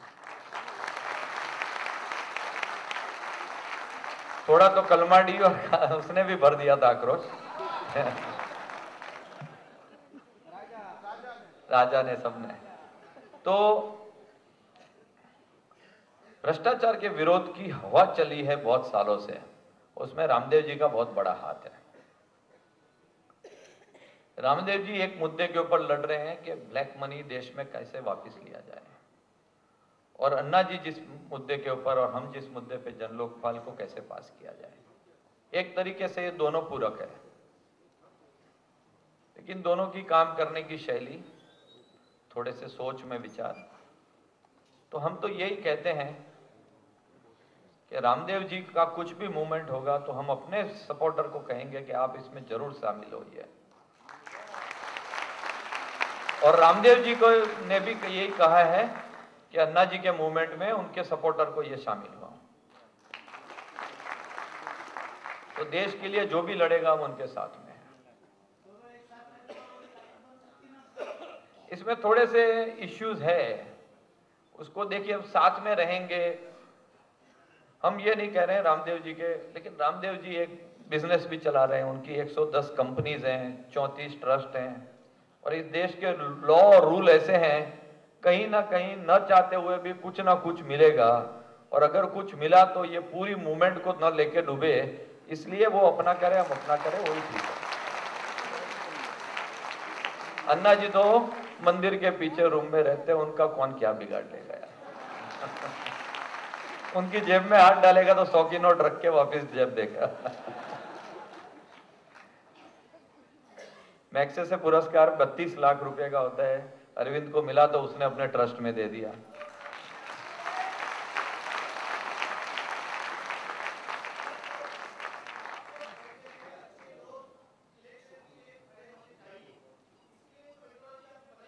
देखिए थोड़ा एक मिनट इसके बारे में 2 मिनट बोल के फिर मैं अरविंद को दे दूंगा। लोकशाही में 5 पिलर्स होते हैं, 5 पिलर्स ऑफ डेमोक्रेसी। एक है लेजिस्लेचर जिसमें राजकारणी होते हैं, दूसरा होता है एग्जीक्यूटिव जिसमें अफसर होते हैं, तीसरा है जुडिशियरी, चौथा है मीडिया, और ये 4 में जो नहीं होते हैं उसको सिविल सोसाइटी कहते हैं। और सिविल सोसाइटी का काम है कि कैसे सरकार के ऊपर प्रेशर मार के अच्छे से अच्छे लॉ बनाए और रूल बनाए, और सिविल सोसाइटी को यह काम अच्छे से अच्छी तरह करने चाहिए, हमको जाके राजकारणी नहीं बनना।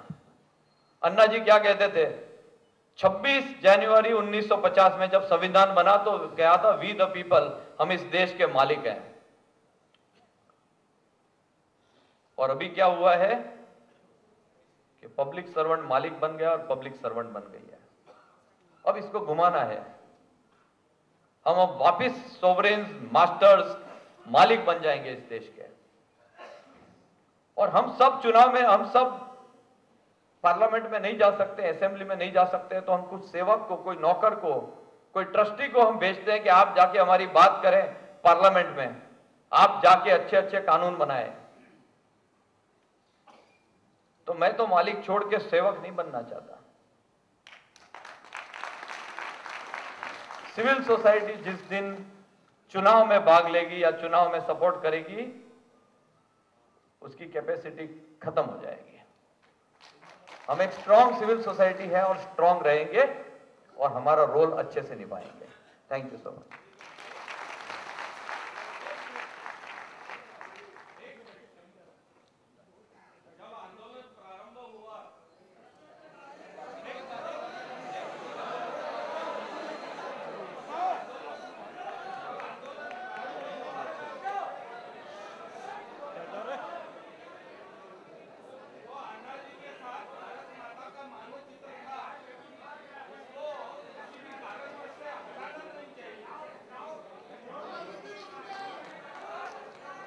जी सबको सुनेंगे।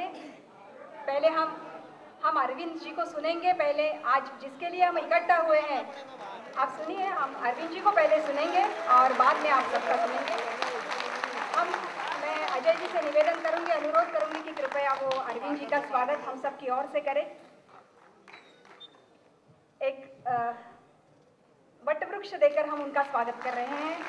ये वटवृक्ष एक प्रतीक है इस आंदोलन का। अरविंद केजरीवाल छोटी छोटी चीजों से बदलाव का बीज बोते हैं और देखते देखते देश की जनता के लिए न्याय का एक महावृक्ष बन जाते हैं, जैसे कि ये वटवृक्ष है। इस वृक्ष में ऐसी ताकत है, इसकी आयु लंबी होती है, इसकी लटें, इसकी जड़ें इतनी विशाल होती है, इतनी फैली हुई होती है कि पेड़ का जंगल बन जाता है।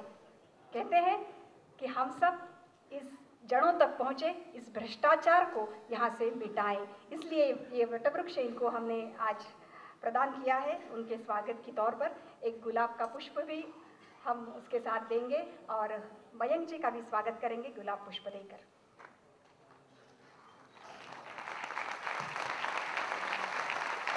यह आंदोलन भारत व्यापी बने, हम सब परिवार के रूप में इकट्ठा आए। इसके बाद एक वोटिंग अवेयरनेस पॉम्पलेट जिसका विमोचन अरविंद जी करेंगे। मैं रवि गहलोत से निवेदन करूंगी कि कृपया वो पॉम्पलेट लेकर आए और उसका विमोचन अरविंद जी करेंगे। Voting awareness.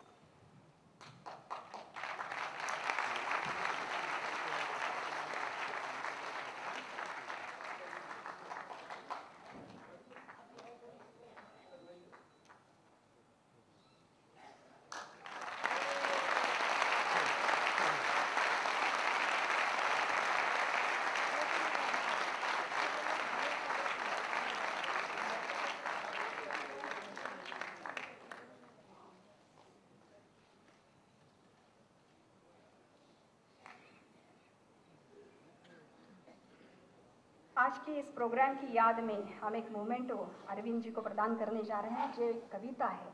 कवि आतिश, सुनीत कुमार आतिश जी की कविता, मैं उनको सम्मानपूर्वक यहाँ आमंत्रित करती हूँ। अरविंद जी के बारे में और कुछ कहने की ज़रूरत नहीं, कविता सब बोलेगी, कविता बात करेगी। मैं उनसे निवेदन करूँगी कि कृपया वो कविता पढ़ें। खुद कवि अपने साथ मौजूद है, अपने सामने कविता प्रस्तुत करेंगे और उनको अजय जी को निवेदन करूंगी कि कृपया वो मोमेंटो के रूप में अरविंद जी को प्रदान करें।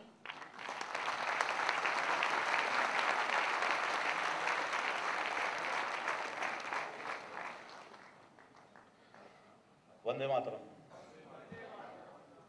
और विद्या की देवी सरस्वती को मेरा प्रणाम।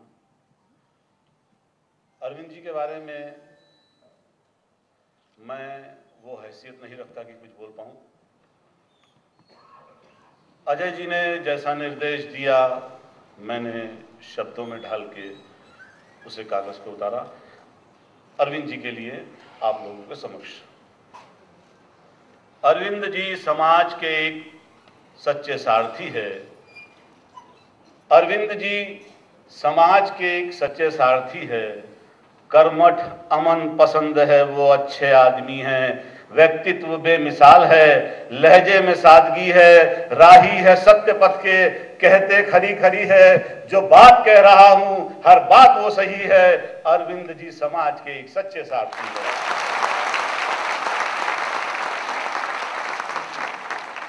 सरकार के हर ऐशो आराम को ठुकराया। सरकार के हर ऐशो आराम को ठुकराया।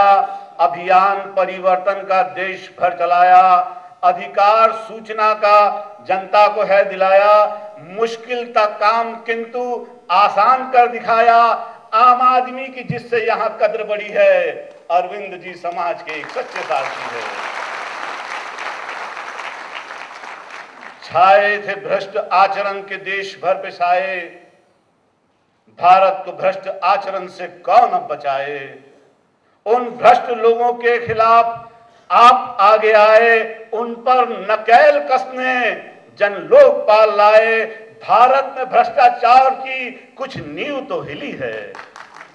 अरविंद जी समाज के एक सच्चे सारथी है। हर आदमी के मन में, अरविंद जी से सवाल है हमारा ये, कि हर आदमी के मन में अब है यही सवाल, पश्चात लोकपाल के अरविंद जी केजरीवाल, करना दुरुस्त है चुनावी प्रक्रिया का हाल। सुधरेगी जिससे बिगड़े हुए नेताओं की चाल।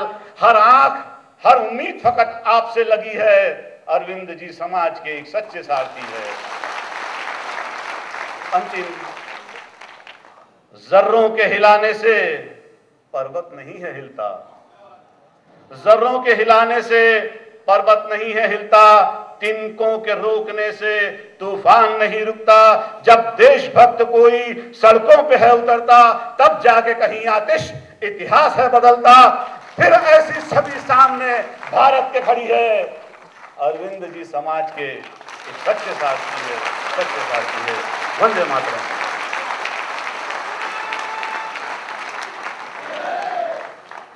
जिसका हमें बेसब्री से इंतजार है, मैं सम्मानपूर्वक आमंत्रित करती हूँ माननीय अरविंद जी केजरीवाल।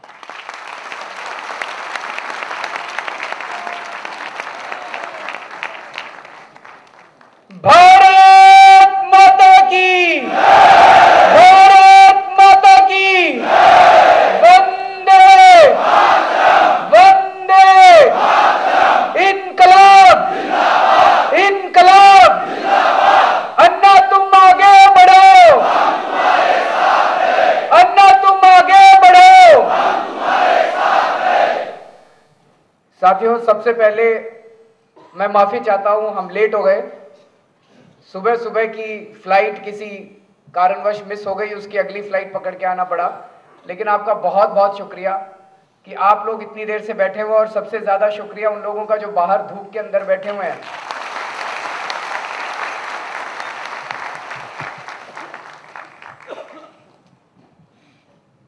अभी अभी अन्ना जी का फोन आया था जब मैं उठ के बाहर साइड में गया था।